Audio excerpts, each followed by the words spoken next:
স্বেচ্ছাসেবী সংগঠন চেতনায় বাংলাদেশ যাত্রাবাড়ী থানার উদ্যোগে মোহাম্মদপুরে 400 অসহায় দুস্থ মানুষের মাঝে ইফতার বিতরণ করা হয়। আজ শনিবার রাজধানীর মোহাম্মদপুরে এই আয়োজন অনুষ্ঠিত হয়। এ সময় উপস্থিত ছিলেন মোহাম্মদপুর থানা বিএনপির যুগ্ম আহ্বায়ক মোহাম্মদ জামান হোসেন টুয়েল। তিনি বলেন, চেতনায় বাংলাদেশ একটি অরাজনৈতিক সংগঠন, 64 জেলায় এর কার্যক্রম চলমান রয়েছে। এটা নন পলিটিক্যাল সংগঠন, এটা কোনো পলিটিক্যাল সংগঠন না, কিন্তু আমরা এই চেতনায় বাংলাদেশ আমরা আমাদের সারা বাংলাদেশের প্রতিটা ডিস্ট্রিক্টে এটার কমিটি করা হয়েছে এবং প্রতিটা ডিস্ট্রিক্টে এটার কাজ চলমান। এবং আমরা এই চেতনায় বাংলাদেশের পক্ষ থেকে করোনা যুদ্ধের সময় আমরাই ছিলাম একটি সংগঠন যেটা সারা বাংলাদেশের মধ্যে সবচেয়ে ভালো ভূমিকা নিয়েছে। আরও উপস্থিত ছিলেন চেতনায় বাংলাদেশ যাত্রাবাড়ী থানার সভাপতি শেখ রাহুল। তিনি বলেন, ঢাকা 13 আসনের জনগণের আস্থাভাজন বীর মুক্তিযোদ্ধা আব্দুল সালামের নামে আমরা এই আয়োজন করছি। আমাদের যাত্রাবাড়ী থানার পক্ষ থেকে চেতনা বাংলাদেশের একটা ইফতার আয়োজন করা হয়েছে।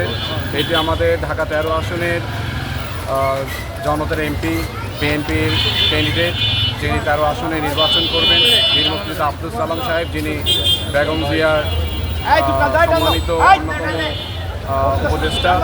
সবাই ইঞ্জিনিয়ার ফারুক সালাম ভাইয়ের জন্য দোয়া করবেন, চেতনা বাংলাদেশের জন্য দোয়া করবেন। এছাড়াও অনুষ্ঠানে উপস্থিত ছিলেন ভাটারা থানা চেতনায় বাংলাদেশের সভাপতি মোহাম্মদ আব্দুর রহিম সবুজ।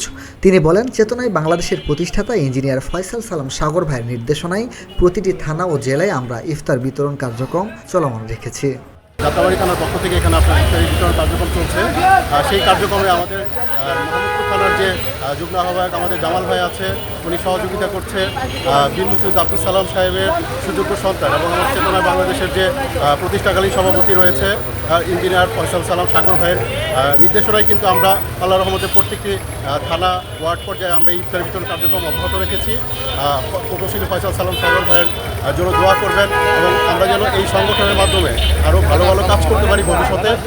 এ সময় মোহাম্মদপুর থানা বিএনপির সাবেক কোষাধ্যক্ষ গোলাম মোস্তফা রাজা, মোহাম্মদপুর থানা ছাত্রদলের সাবেক সাধারণ সম্পাদক শফিকুল ইসলাম ভূঁইয়া সহ অন্যান্য নেতৃবৃন্দ উপস্থিত ছিলেন।